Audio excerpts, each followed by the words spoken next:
Welcome everyone. आज हम Indian history में देखेंगे रेवोल्यूशन मूवमेंट्स इन इंडिया। तो रेवोल्यूशन मूवमेंट्स ऑफ इंडिया काफ़ी बड़ा चैप्टर है, तो इसको हम लोग दो पार्ट्स में डिवाइड करेंगे। तो आज हम लोग देखेंगे रेवोल्यूशन मूवमेंट का पहला पार्ट और इसके अगले चैप्टर में देख लेंगे रेवोल्यूशन मूवमेंट पार्ट 2। तो पहले देखते क्या है। पहले हम लोग पढ़ेंगे अभिनव भारत के बारे में। अभिनव भारत स्टार्ट हुआ था आपके 1904 में। इसे स्टार्ट किया था आपके वी.डी. सावरकर ने। अगर लोकेशन पूछे जाए तो ये स्टार्ट हुआ था आपके नासिक में, जो है महाराष्ट्र में। ये अभिनव भारत की बात की जाए तो ये स्टार्ट हुआ था 1904 में। आपको अगर याद है 1905 में बंगाल का डिवीजन हो गया था, तो उसी वक्त सारे रेवोल्यूशन मूवमेंट स्टार्ट हुए थे और रेवोल्यूशन मूवमेंट चला था 1919 तक। मतलब इसके बाद भी चला था, पर जो मेजॉरिटी में रेवोल्यूशन मूवमेंट्स थे वो इन टाइम पीरियड्स में स्टार्ट हुए थे। ये एक सीक्रेट सोसाइटी बना था रेवोल्यूशनरीज का। मतलब जैसा मैंने पहले ही बताया था, लड़ाई जो हो रहा था ब्रिटिश के खिलाफ, उसके तरफ दो लड़ाई थे। एक थे मॉडरेट्स और एक थे रेवोल्यूशनरीज, या फिर जिन्हें हम लोग एक्सट्रीमिस्ट भी कहते हैं। मॉडरेट वो थे जो पेपर और पेन से बातचीत करने से ब्रिटिशर को समझाना चाहते थे इंडिया से हट जा, और रेवोल्यूशनरीज या फिर एक्सट्रीमिस्ट वो थे जो कि लड़ाई करके ब्रिटिश को इंडिया से हटाना चाहते थे। तो वो सब रेवोल्यूशनरी थे, अभिनव भारत के जितने भी थे। अभिनव भारत का जब पैम्पलेट छपा गया था उसमें यूसीपी मसीनी, इनका नाम बहुत बार आया था। यूसीपी मसीनी अगर देखा जाए तो इटली के रेवोल्यूशनरी थे। इटली में जो रेवोल्यूशन हुआ था, जिसमें इटली के जो डिफरेंट पार्ट्स थे, इटली के बहुत छोटे छोटे टुकड़े कर दिए गए थे, उनको एक साथ लाना और उनमें फॉरेन इन्वेडर से मतलब रेवोल्यूशनाइज करना, उनसे इंडिपेंडेंस लेना, ये सब आपका बहुत बड़ा रोल प्ले किया था आपने यूसीपी मसीनी ने। और इनका बहुत ज़्यादा इन्फ्लुएंस था आपके, इनकी सोच का बहुत ज़्यादा इन्फ्लुएंस था आपके अभिनव भारत में। इन दोनों ने यकीन किया आर्म रेबिलियन में। तो जैसे मैंने बताया कि रेवोल्यूशनरी से एक्सट्रीमिस्ट जो चाहते थे कि ब्रिटिशर्स को डंडा मार के इंडिया से हटाया जाए, तो अभिनव भारत भी उन्हीं में से थे और वो भी मानते थे आर्म रेबिलियन में। इनमें इम्पोर्टेंट नाम आता है मदनलाल डिंगडा। मदनलाल डिंगडा वो थे जिन्होंने विलियम कर्सन वाइली को इंग्लैंड में जाके मारा था। ये बहुत इंपॉर्टेंट है और ये एग्जाम में बहुत बार आता है। तो विलियम कर्सन वाली को इंग्लैंड में जाके किसने मारा था? मदनलाल ढींगडा। वो कौन थे? William Curzon, political aide camp secretary state for India in 1909। ये आप याद रखिएगा। मदनलाल ढींगडा किसके हिस्सा थे? अभिनव भारत के। और उन्होंने किनको मारा था?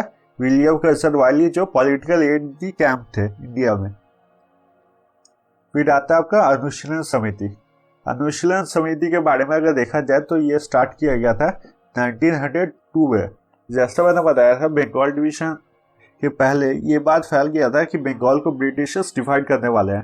बंगाल डिवीजन अगर देखा जाए तो उसका मेन कारण यही था कि पंजाब और बंगाल में सबसे ज़्यादा रेवोल्यूशन हो रहा था और ये ब्रिटिशर्स के लिए बहुत ज़्यादा मुश्किल हो जाता, जबकि पूरे इंडिया को गांधी जी ने कई हद तक कंट्रोल कर लिया था और पूरे कंट्री को नॉन वायलेंस के रास्ते पे ले जाना चाहते थे। पंजाब और बंगाल उसी जगह वायलेंस यूज करना चाहते थे ब्रिटिशर्स को हटाने के लिए, और उन दो जगह पे गांधी जी अपना कंट्रोल नहीं कर पा रहे थे। तो ब्रिटिशर्स ने सबसे पहले डिवाइड किया था पंजाब और बंगाल को। पंजाब को अलग किया था और बंगाल पे सबसे ज्यादा पुलिस लगाया था। तो यहाँ पर अनुशीलन समिति के बारे में पढ़ेंगे जो बंगाल में हुआ था। अनुशीलन समिति की अगर बात करें तो अनुशीलन समिति आपके स्टार्ट किया था पी मित्रा ने। पर जब 1905 में ये बंगाल अलग कर दिया गया, तब इसके भी दो ब्रांच खोल दिए गए। एक बनाया गया आपके अनुशीलन समिति ढाका में और एक बनाया था जुगांतर ग्रुप इन कोलकाता में। कोलकाता की अगर बात करें तो वहाँ पर लीड किया था आपके श्री अरविंदो घोष और उनके भाई बनिंद्र घोष ने ये ग्रुप को लीड किया था। ये भी एक रेवोल्यूशनरी ग्रुप थी और इन्होंने काफ़ी हथियार का काम किया, काफ़ी रेवोल्यूशन में हेल्प किया। जो सब ब्रिटिश के खिलाफ हथियार देना, ब्रिटिशर्स के ऊपर अटैक करना, ब्रिटिशर मैजिस्ट्रेट हो या फिर कोई भी हाई क्लास गवर्नर हो, इनके ऊपर अटैक करने के लिए जो बंदूक चाहिए होता था वो ये सप्लाई करता था Anushilan Samiti. It had a major role in the 1912 Delhi conspiracy act. ये वाला थोड़ा अच्छे से समझ लेते हैं। 1912 दिल्ली कॉन्स्पिरेसी एक्ट, जैसा आपने पहले के स्लाइड में देखा है, 1911 में बंगाल के डिवीजन को कैंसिल कर दिया गया था और ये बताया गया था कि जो कैपिटल है इंडिया का, वो आपका कोलकाता से शिफ्ट करके दिल्ली ले जाया जाएगा। अभी कोलकाता और दिल्ली का बात अगर हम लोग करें तो अभी आना जाना या फिर डिस्टेंस कवर करना ट्रेन से प्लेन से काफ़ी आसान है, पर उस वक्त कोलकाता से दिल्ली जाना काफ़ी मुश्किल होता था। इसलिए ब्रिटिशर्स ने क्या किया था, अपना कैपिटल दिल्ली शिफ्ट कर लिया था, क्योंकि रेवोल्यूशनरीज के लिए दिल्ली आना काफ़ी मुश्किल होता था और दिल्ली कोलकाता से काफ़ी दूर था। कोलकाता में जब तक इनका ऑफिस था तब तक कोलकाता के जितने रेवोल्यूशनरी ऑफिसर्स थे वो इन पे अटैक कर सकते थे और इनको कंट्रोल कर सकते थे, पर जैसे ही वो दिल्ली पहुंच गए इनसे बहुत दूर, वो अपना फ्रीडम लेके काम कर सकते थे। अब देखेंगे 1912 दिल्ली कॉन्स्पिरेसी एक्ट में क्या हुआ। 1912 दिल्ली कॉन्स्पिरेसी एक्ट में पंजाब और बंगाल के जितने भी रेवोल्यूशनरीज थे वो ये समझ गए थे कि दिल्ली ये कैपिटल क्यों शिफ्ट किया गया था, तो उन्होंने डिसाइड किया, जिन्होंने ये पास किया था लॉर्ड हार्डिंग्स। लॉर्ड हार्डिंग्स ने ये नियम बनाया था कि कैपिटल कोलकाता से शिफ्ट करके दिल्ली ले जाया जाएगा, इसलिए उन्होंने डिसाइड किया था कि लॉर्ड हार्डिंग्स पे बम फेंका जाएगा। तो इसके लिए उन्होंने बम बनाया था और इसमें उनके लीडर बने थे रास बिहारी बोस। इनके लीडर बने थे रास बिहारी बोस और इन्होंने डिसाइड किया गया था कि लॉर्ड हार्डिंग्स पे बम फेंका जाएगा। तो बम फेंका गया था पर बम एक्यूरेट तरीके से गिरा नहीं और बाकी लॉर्ड हार्डिंग्स को काफ़ी चोट आई और उनकी कई जगह जल गए थे, पर लॉर्ड हार्डिंग्स उस बम से बच गए थे। और बाद में इन रेवोल्यूशनरीज काफ़ी जन को पकड़ा गया और पंजाब और बंगाल में जितने रेवोल्यूशन चल रहे थे ज़्यादातर को वहाँ पर बंद किया गया, पर रास बिहारी बोस वहाँ से बच निकले और फिर उन्होंने ज्वाइन किया था गदर मूवमेंट, जो कि हम आगे पढ़ेंगे। और गदर मूवमेंट ज्वाइन करने के बाद जब गदर मूवमेंट में उन्होंने रोक लिया था तो वो जापान जाके इंडियन नेशनल आर्मी बनाए थे, जो बाद में आपको ज्वाइन किया था सुभाष चंद्र बोस थे। जैसे कि हम लोग ने यहाँ पर पढ़ा था कि अभिनव भारत के जो आइडियाज है वो इंस्पायर किए थे गिउसेप्पे मैज़नी ने, जो इटली के रेवोल्यूशनरीज थे। यहाँ पर इनके अभिनव भारत के आइडियाज इंस्पायर किए थे आपके बंकिम चंद्र चटर्जी, स्वामी विवेकानंद की सोच ने इन्हें काफ़ी इंस्पायर किया था।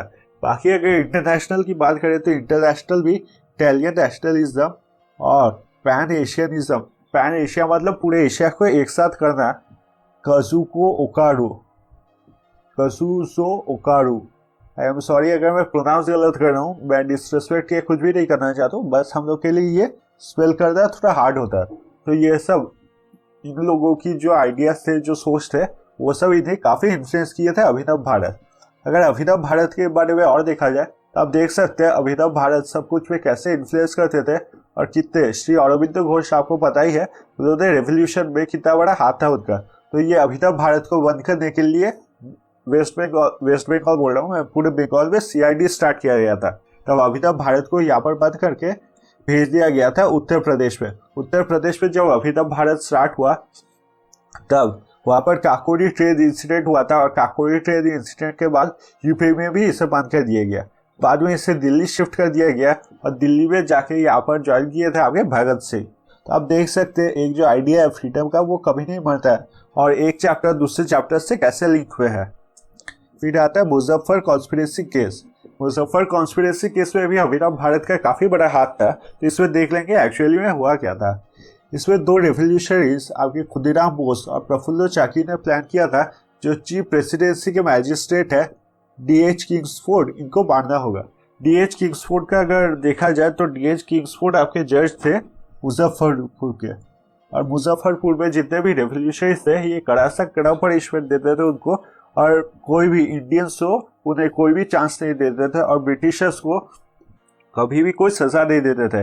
अब समझ ही सकते हैं ये मैजिस्ट्रेट है तो जितने भी नियम होंगे ये वही फॉलो करते, वही पास करते थे और ब्रिटिशर्स को सपोर्ट करके इंडियंस के लिए काफ़ी जीना मुश्किल कर दिया था। इसलिए आपके खुदीराम बोस और प्रफुल्ल चाकी ने प्लान किया था कि उनके ऊपर बम मार के इनको बम फेंक के इनको मारा जाएगा।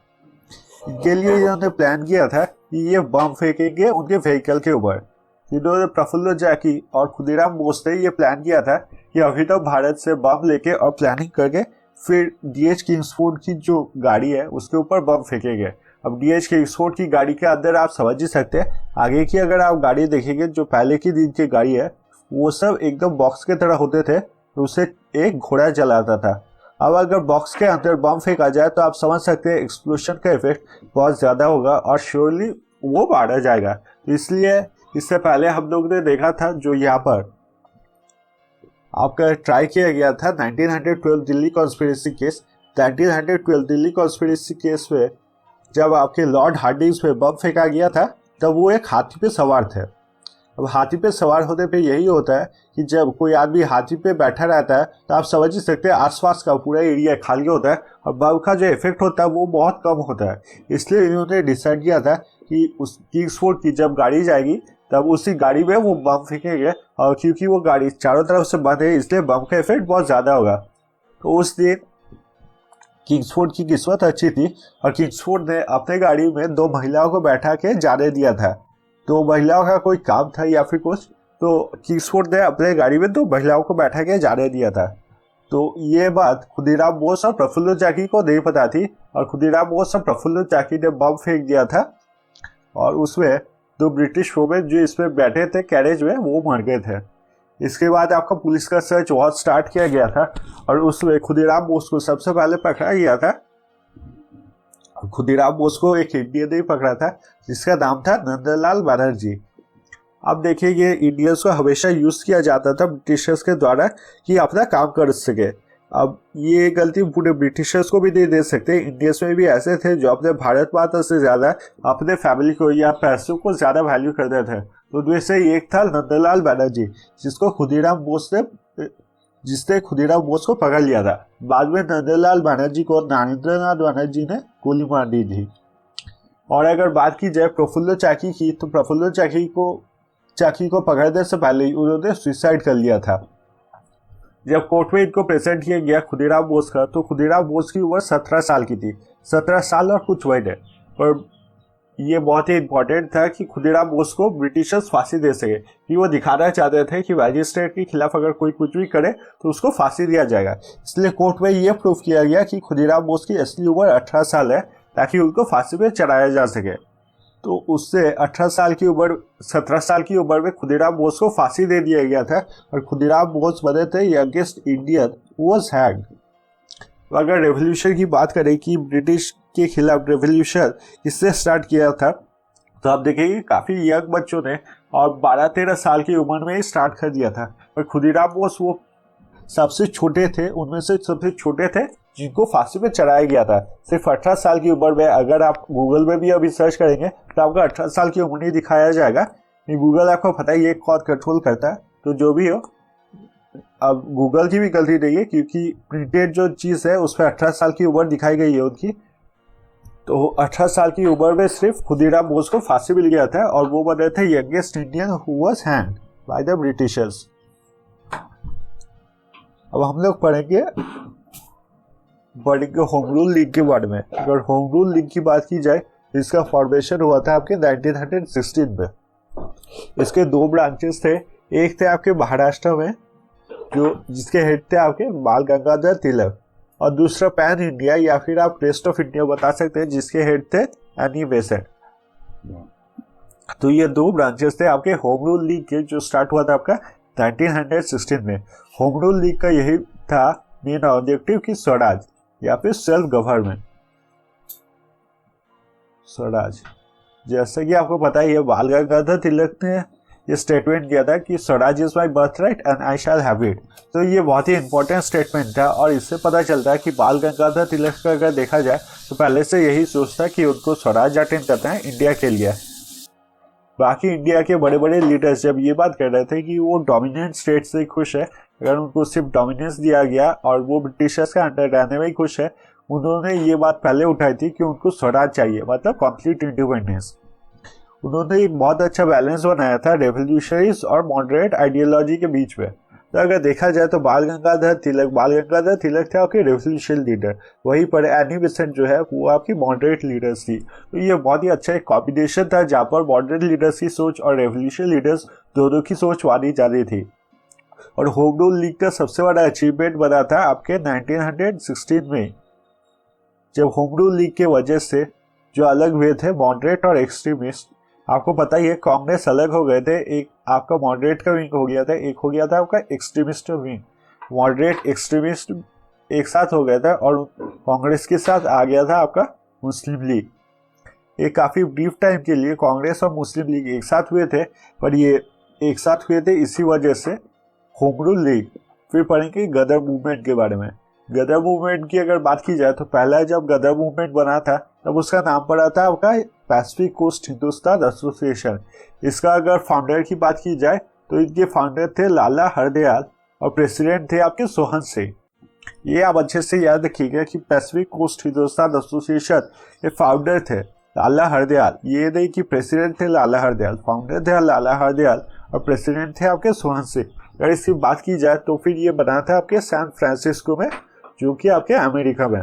पार्टी ने एक लीफलेट निकाला था जिसके बाद वो ब्रिटिश के सबसे बड़े दुश्मन हो गए और उनको ये बताया गया कि गदर पार्टी का कोई भी मूवमेंट होगा या फिर किसी भी एक्टिविटी में अगर कोई भी कंट्री हेल्प किया तो फिर वो ब्रिटिशर्स के अगेंस्ट होंगे।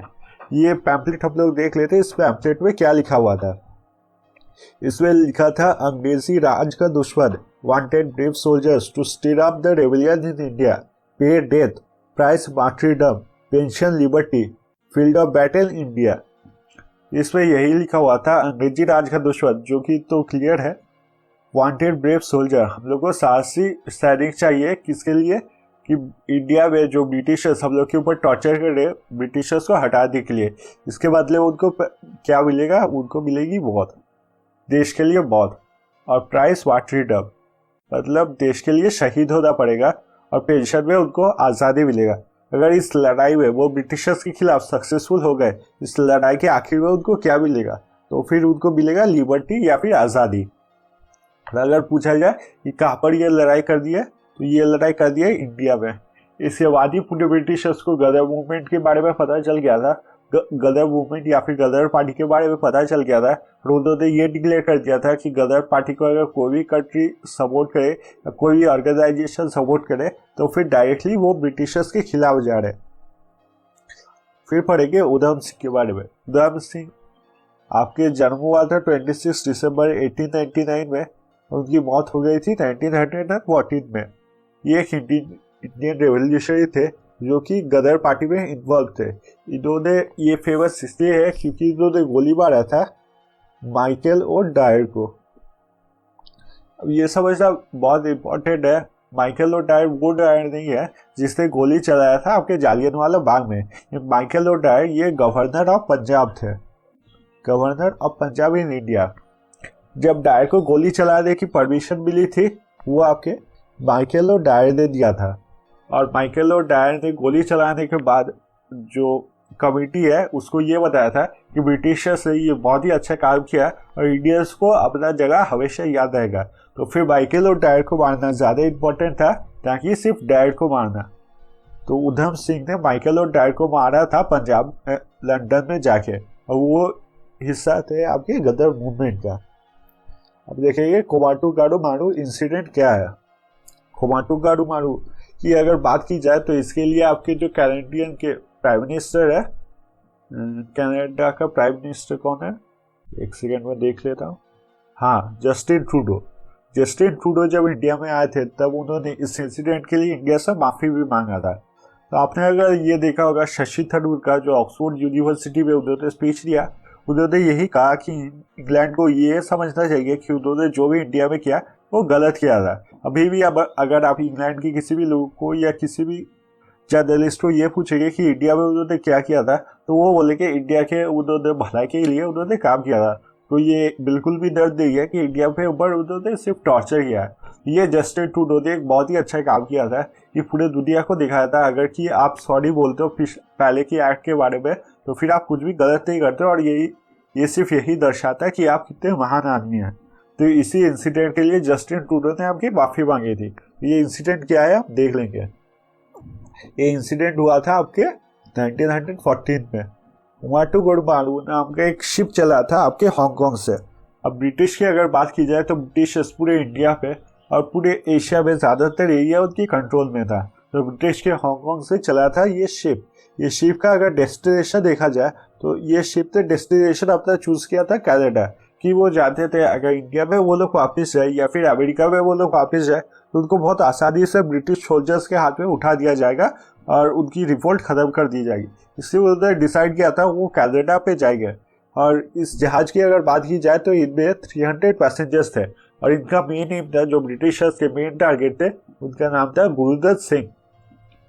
तो फिर कनाडा, जैसे कि मैंने पहले ही बताया था कि गदर मूवमेंट के टाइम पे ब्रिटिशर्स ने ये ऐलान कर दिया था कि गदर मूवमेंट को जो भी सपोर्ट करेगा वो ब्रिटिश राज के खिलाफ होगा और ब्रिटिशर्स के खिलाफ होगा। इसलिए कनाडा न्यूट्रल रहना चाहती थी और इस लड़ाई में इन्वॉल्व नहीं होना चाहती थी। इसलिए कनाडा के पोर्ट में उनको मना कर दिया गया था कि कनाडा वो लोग नहीं आ सकते और उन्होंने ज़बरदस्ती उनको वापस भेज दिया गया था।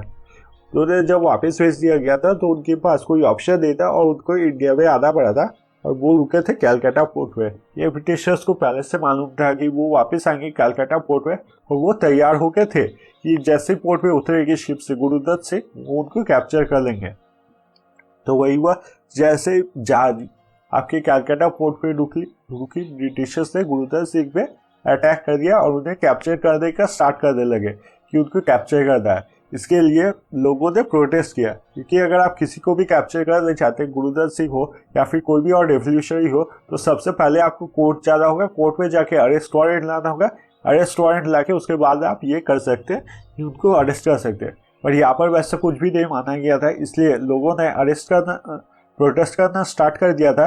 इस प्रोटेस्ट में ब्रिटिशर्स इतने वायलेंट बन गए थे कि उन्होंने 20 लोगों को तो वही मार दिया था और बाकी जितने लोग थे उनको जेल में भर दिया था। उनके लिए गुरुदत्त सिंह को पकड़ना इतना ज़्यादा इम्पोर्टेंट था कि उन्होंने प्रोटेस्ट में इंसानियत नाम की कोई भी चीज़ नहीं सोची। फिर पढ़ेंगे राउलत एक्ट के बारे में। राउलत एक्ट को बोला जाता है ब्लैक एक्ट। ये ब्लैक एक्ट क्यों बोला जाता है ये समझते हैं। राउलत एक्ट में ये बोला गया था कि control over press, arrest without warrant, indefinite detention without trial, accused are denied the right to know the accusers and the evidence used in the trial। अब देखिए, राउलत एक्ट की अगर बात की जाए तो अभी भी इंडिया में जो नियम है, हम लोग आगे पॉलिटी जब पढ़ेंगे उसमें और भी डिटेल्स में पढ़ेंगे। अगर पुलिस आपको घर में पकड़ते आती है तो पुलिस को हमेशा ये रीज़न देना पड़ता है कि वो क्यों आपको जेल में भर रही है। तो यहाँ पर राउलत एक्ट में ये नियम उठा दिया गया था कि वो कुछ भी नहीं बोल सकते, पुलिस कुछ भी नहीं बोलेंगे, कोई भी कारण देने की जरूरत नहीं है, अरेस्ट वारंट देने की जरूरत नहीं है, कोर्ट में ले जाने की जरूरत नहीं है। वो अपने मर्जी से चेक कर सकते हैं या फिर कोई भी हाउस अरेस्ट कर सकते हैं और अगर उनको चाहिए, किसी पे अगर उनको शक है तो वो अरेस्ट कर सकते हैं, चाहे उसके खिलाफ कोई सबूत हो या फिर ना हो, और उन्हें मतलब जितने दिन भी वो चाहे जेल में भर सकते हैं। इसके साथ प्रेस यानी न्यूज़पेपर या फिर मीडिया जितना भी हो उस पर ब्रिटिशर्स का कंट्रोल होगा। ब्रिटिशर्स के खिलाफ अगर कुछ भी बोला जाएगा तो ब्रिटिशर्स ये नहीं सहेंगे और ब्रिटिशर्स के खिलाफ बोलना यानी इंडियन गवर्नमेंट के खिलाफ बोलना, तो ये सब नहीं सहा जाएगा। ये आपके पास हुआ था मार्च 1919 में और उस टाइम के अगर वाइसरॉय की बात की जाए तो उस टाइम के वाइसरॉय थे लॉर्ड चेम्सफोर्ड। राउलत एक्ट की अगर पूरा, राउलत एक्ट एक छोटा एक्ट, राउलत एक्ट इसलिए बोला जाता है क्योंकि एक्ट जो पास हुआ था वो राउलत के द्वारा ही पास किया गया था। मिस्टर राउलत ने उसको पास किया गया था। अगर पूरे एक्ट की बात की जाए तो पूरा एक्ट का जो नाम था वो था the anarchical and revolutionary crimes act passed. तो जैसा अब मैंने पहले ही बताया था कि बंगाल और पंजाब में रेवोल्यूशन इतना ज़्यादा हो गया था कि उनको, ब्रिटिशर्स को ये बहुत ज़रूरी बन गया था कि बंगाल और पंजाब को कंट्रोल करना होगा। अब बंगाल में तो मैंने पहले ही दिखा दिया था कि बंगाल को डिवाइड किया गया था, बंगाल से कैपिटल शिफ्ट कर गया था, बंगाल में सीआईडी स्टार्ट कर दिया गया था ताकि बंगाल में कंट्रोल हो जा सके। अब पंजाब में कंट्रोल करने के लिए स्टार्ट किया गया था राउलत एक्ट। सिर्फ पंजाब में नहीं, पूरे इंडिया के काफ़ी जगहों में ये राउलत एक्ट लगाया गया था, पर सबसे ज़्यादा इफेक्टिव किया गया था पंजाब में, कि पंजाब में कोई लोग भी आसानी से घूम नहीं सकते और वो चाहे तो किसी को भी जेल में भर सकते हैं। अब राउलत एक्ट के खिलाफ आया था आपके जालियनवाला बाग में प्रोटेस्ट। जालियनवाला बाग में बैसाखी के दिन एक भीड़ जमा हुई थी और उस भीड़ में ये डिस्कस किया गया था कि राउलत एक्ट में जो भी नियम बन रहे वो सब उनके खिलाफ है। राउलत एक्ट मान के आपके दो नेशनल लीडर्स डॉक्टर सतपाल और डॉक्टर सैफुद्दीन किचलू को अरेस्ट कर दिया गया था राउलत एक्ट के अकॉर्डिंग। अगर इन दोनों की बात करें तो ये दो काफ़ी बड़े बड़े लीडर्स थे, इन्हें बिना कोई क्राइम से, बिना कोई सबूत के इन्हें जेल में ले लिया गया था और फिर इनको कोर्ट में भी नहीं लिया जा सकता था, कोर्ट में भी नहीं ले जा रहे थे क्योंकि अकॉर्डिंग टू राउलत एक्ट वो चाहे तो कितना दिन भी ट्रायल के बिना रख सकते हैं। ये जालियनवाला बाग जो मैसेकर हुआ था ये आपके 13 अप्रैल को हुआ था 1919 में। जालियनवाला बाग अगर आप लोग गए हैं तो आप लोग को पता होगा चारों तरफ से बंद है और बीच बीच में गेट है। तो ब्रिटिशर्स ने क्या किया था, ये जितने भी सारे गेट्स थे ये सारे गेट्स वो ब्रिटिशर्स ने बंद कर दिए थे और सिर्फ अपने जो गेट्स जिस गेट से वो अटैक करने वाले थे उस गेट को खुला रखा गया था। अगर पहले की बात मानी जाए तो फिर जनरल डायर ने यह ट्राई किया था कि वहां पर कैनन घुसाया जाए, और वहां पर गली इतनी छोटी थी कि वहां पर कैनन घुसाना पॉसिबल नहीं था। तो उन्होंने क्या किया था, एक बहुत बड़ी आर्मी को मार्च करने के लिए बोला था। आर्मी जब मार्च करके अंदर आई तब सारे जो थे वो नॉन वायलेंट मूवमेंट कर रहे थे। जालियनवाला बाग में अगर देखा जाए तो आपको पता ही है वैसाखी का दिन था, और वैसाखी के दिन काफी पेरेंट्स अपने बच्चों के साथ आए थे उनको कल्चर सिखाने, और बूढ़े सभी आए थे, बूढ़े बच्चे महिला सभी आए थे। तो ब्रिटिशर्स ने वहां पर अंदर चले गए थे। ब्रिटिशर्स जब वहां पर अंदर चले गए थे तब सारे क्राउड एक तरफ थे। उन्हें ये कहा गया था कि कोई यहाँ पर वायलेंट नहीं होगा या फिर ब्रिटिशर्स पे अटैक नहीं करेगा। इससे उनको ब्रिटिशर्स को और भी आसानी मिली इन पे अटैक करने के लिए, और इन्होंने कुछ देखा नहीं और उन पे सीधा गोली चलाने लगे। जो निहत्थे थे, बूढ़े थे, बच्चे थे, सब पे गोली चलाने लगे। अगर जालियनवाला बाग की बात की जाए तो जालियनवाला बाग के एक साइड पे कुआं था, तो बहुत सारी माएँ अपने बच्चों को लेके कुएं में कूद गए कि वो नहीं चाहती थी कि गोली के दर्द से उनके बच्चे मरे, इसलिए वो डर के मारे कुएं में जाके कूद गए। और वो ये सोचने लगे कि कुएं में जाके वो अगर तैरते रहे तो शायद वो बच भी सकते हैं। पर ब्रिटिशर्स इतने हिंसक थे कि वो कुएं तक जाके कुएं में भी गोली चलाने लगे थे ताकि वहां पर कोई भी जिंदा ना बच पाए। यहाँ पर उसका नाम आता है ब्रिगेडियर जनरल रेगिनर डायर। उसने अटैक करने के लिए बोला गया, उसने अटैक करने बोला था ब्रिटिश इंडियन आर्मी को क्राउड के ऊपर, जो कि बिल्कुल ही अनआर्म्ड इंडियन सिविलियंस थे। इंसिडेंट के बाद रविंद्रनाथ टैगोर को इतना ज़्यादा शॉक लगा था, खाली रविंद्रनाथ टैगोर को नहीं पर पूरे इंडिया को इतना बड़ा शॉक लगा था कि इतना जनरल डायर इतना हिंसक कैसे हो सकते या फिर ब्रिटिश से इतना क्रूर कैसे हो सकते। इसलिए जनरल रविंद्रनाथ टैगोर ने अपना नाइटहुड की जो उपाधि है वो हटा दिया था। नाइटहुड की उपाधि आपको बता दूं कि ब्रिटिशर्स सर बोलते थे, और ये बहुत ही ज़्यादा सम्मान की बात होती है, क्योंकि आप देखेंगे जो भी बड़े बड़े जो ब्रिटिशर्स के आदमी है जैसे सर डोनाल्ड ब्रैडमैन या फिर दूसरे जिन्हें बहुत ज़्यादा सम्मान से देखा जाता था, उन्हीं को सर की उपाधि मिलती थी। पर रविंद्रनाथ टैगोर ने आपकी सर की उपाधि लेना मना कर दिया था ब्रिटिशर्स से, क्योंकि ब्रिटिशर्स ने इतना क्रूर एक काम किया था। जैसा कि आपको पता ही होगा, सर की उपाधि लेके जितने भी इंडियंस थे, ज़्यादातर जो इंडियंस थे उन्होंने इंडिया में रखे इंडिया को डिवाइड करने का ही काम किया था, और इसके लिए सर की उपाधि मिली थी उनको। रविंद्रनाथ टैगोर के इसलिए सर की उपाधि मिल रही थी, उन्होंने नोबेल प्राइज़ जीता था, पूरे एशिया में पहले थे जिन्होंने नोबेल प्राइज़ जीता था। पर ये जो हुआ था, आपका गोली मारा गया था आपका जालियनवाला बाग इंसिडेंट में, वहाँ पर रविंद्रनाथ टैगोर ने ब्रिटिशर्स से कोई भी प्राइज लेने से मना कर दिया था। फिर आता आपका इन्वेस्टिगेशन कमेटी। जालियनवाला बाग में जो हुआ वो कितना गलत हुआ इसके लिए बैठाया गया था आपका इन्वेस्टिगेशन कमेटी।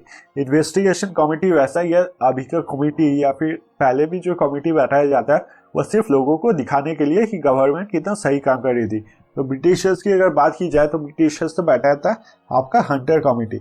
इसमें इंडियंस को ताकि खुश रखा जा सके इसलिए 3 इंडियंस को इसमें इंक्लूड किया गया था और 5 ब्रिटिशर्स थे। तो टोटल में कितने थे, 5 + 3 8 मेंबर्स से बना था आपका हंटर्स कमेटी। हंटर्स कमेटी में ये तो बहुत ही ऑब्वियस था कि 3 इंडियंस जो थे वो ब्रिटिशर्स के नौकरी थे और उनके सारे सपोर्ट में हाँ बोलते थे। कमेटी का जो रिजल्ट आया था उसमें ये आया था कि जनरल डायर ने जो किया उनके लिए उन्होंने परमिशन लिया था और उन्होंने ये पहले से ही एक्ट पास किया था कि पंजाब में कोई भी गैदर नहीं हो सकता। और क्योंकि वो लोग गैदर हो गए थे वो लोग ताकि बाद में वायलेट ना हो जाए इसलिए जनरल डायर को ये काम करना ही पड़ा था। इसलिए जनरल डायर को बहुत बुरा बोला जाता है पर जनरल डायर को कोई भी एक्शन उनके खिलाफ नहीं लिया जाता। सिर्फ जो डायर होता है उसको ब्रिटेन वापस भेज दिया जाता है क्योंकि पंजाब में और पूरे इंडिया में उसका जिंदा रहना बहुत ज़्यादा मुश्किल हो गया था, इसलिए डायर को ब्रिटेन वापस भेज दिया गया था। कांग्रेस इस बात से खुश नहीं था और उन्होंने अपना एक कमेटी बनाया, इसका नाम पड़ा तहकीकात कमेटी। तहकीकात कमेटी की अगर हेड की बात की जाए तो इसके हेड थे आपके मदन मोहन मालवीय। और इसमें आपके गांधी और मोतीलाल नेहरू ये दोनों पार्टिसिपेट किए थे तहकीकात कमेटी में। तहकीकात कमेटी में ये निकला था कि जनरल डायर ने जो किया उसके ऊपर प्रायर उन्होंने कोई वार्निंग नहीं दिया था, और उन्होंने जो गोली चलाया था उसमें जो वायलेंट होने का बात कर रहे ब्रिटिशर्स, वायलेंट होने का कोई ऑप्शन ही नहीं था, क्योंकि वहाँ पर बूढ़े बच्चे थे और किसी भी तरीके से वो वायलेंट नहीं हो रहे थे। तो उन्होंने जो गोली चलाया वो गलत है और जनरल डायर को इंडिया में लेके आना चाहिए और कोर्ट में उनको प्रेजेंट करना चाहिए। तो ब्रिटिशर्स इसके खिलाफ थे और ब्रिटिशर्स ने कांग्रेस की बात यहाँ पर नहीं सुनी। तो इसके लिए आपका स्टार्ट हुआ था non cooperation movement. Non cooperation movement start किया गया था, आपको पता ही है नॉन कॉपरेशन मूवमेंट। इसमें बताया गया था ब्रिटिशर्स का जो भी नियम है वो सब हम कोई भी नियम नहीं मानेंगे। ये आपको पता ही है कि रावलत एक्ट का नियम नहीं मानने के लिए ये जालियनवाला बाग मैसेकर हुआ था।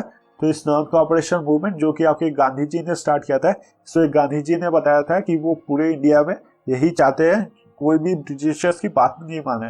बाद में नॉन कॉपरेशन मूवमेंट काफ़ी स्ट्रांग हो गया था और गांधी जी ने वापस इसको हटा लिया था। इसके लिए गांधी जी के खिलाफ काफ़ी प्रोटेस्ट हुए थे और गांधी जी के जो प्रोटेस्टर्स थे, गांधी जी के खिलाफ बोलने वाले थे, वो यहीं से स्टार्ट हुए थे। इस चैप्टर में हम लोग ने देखा कि काफ़ी यंग लोग यहाँ पर इंडिया के लिए सैक्रिफाइस किए थे, जैसे खुदीराम बोस, मदन लाल डिंगरा, प्रफुल्ल चाकी। इन्होंने काफ़ी यंग एज में इंडिया के लिए सैक्रिफाइस कर दिया था। तो आपको पता ही है स्टूडेंट यूनियन या फिर कुछ भी हो, कॉलेज यूनियन, अगर एक जन भी चोट लगे तो सभी वहाँ पर कूद पड़ते हैं और देश के लिए जान देने के लिए हाजिर हो गए थे। तो इन्होंने इंस्पायर किया था पूरे यूथ को, क्योंकि भगत सिंह ने अपने कोर्ट में भी ये बात बताया था कि भेड़ों को जगाने के लिए कभी कभी धमाका करना चाहिए। तो ये सब धमाका ही था जो ये सब ने किया था। खुदीराम बोस, प्रफुल्ल चाकी, मदन लाल डिंगरा, फिर आपके उधम सिंह, इन्होंने धमाका ही किया था। ये लोग जो काम करने के लिए निकले थे, इनको ये पता था कि ये काम करने के बाद वो जिंदा नहीं रहेंगे और ब्रिटिशर्स एक न एक दिन उनको पकड़ लेंगे। और ये सब जान के भी उन्होंने अपने देश के लिए, अपनी मातृभूमि के लिए जान देना पसंद किया। फिर अगर हम मूवमेंट की बात करें तो इटाली के मूवमेंट, फिर आपके जापान के जो मूवमेंट है पैन एशियन मूवमेंट, आप देखते हैं कितने सारे नेशनलिस्ट को इंस्पायर करते हैं। तो यहाँ पर ग्लोबलाइजेशन का यही मतलब है कि एक दुनिया की इंफॉर्मेशन पूरे दुनिया में फैल जाए और ये पूरे दुनिया में इफेक्ट हो। जैसा कि आपने देखा था अभी जो हुआ था रिसेंटली, आपके ब्लैक लाइव्स मैटर जो प्रोटेस्ट हुआ था, उस पर आपने देखा था जो अमेरिकन ये टॉर्चर करते थे ब्लैक के ऊपर, ब्लैक सिटीजन्स के ऊपर, उसका इफेक्ट पूरे वर्ल्ड पे पड़ा था क्योंकि ग्लोबलाइजेशन का इफेक्ट था और पूरे वर्ल्ड में ये प्रोटेस्ट स्टार्ट हो गया था कि ब्लैक लाइव्स मैटर। तो आज का चैप्टर बस इतना ही तक। इसके आगे हम लोग सेकेंड चैप्टर पढ़ेंगे रेवोल्यूशन ग्रुप्स के बारे में, जहाँ पर हम लोग भगत सिंह और बाकी इंपॉर्टेंट लीडर्स के बारे में पढ़ेंगे। भगत सिंह हो गए, आपके चंद्रशेखर आज़ाद, इनके बारे में पढ़ेंगे। तो आज के वीडियो के लिए बस इतना ही। अगर आपको वीडियो अच्छा लगा हो तो काइंडली लाइक कीजिए। अगर आपने मेरे चैनल पर पहले से सब्सक्राइब किया है तो धन्यवाद, और अगर आपने मेरे चैनल पर सब्सक्राइब नहीं किया तो रिक्वेस्ट है कि चैनल को सब्सक्राइब कर दीजिए, इससे मुझे काफ़ी सपोर्ट मिलता है। अगर आप इंडियन हिस्ट्री के और चैप्टर्स देखना चाहते हैं काइंडली यहाँ पर क्लिक कीजिए, और इंडियन हिस्ट्री का एमसीक्यू सॉल्व करना चाहते हैं तो यहाँ पर क्लिक कीजिए।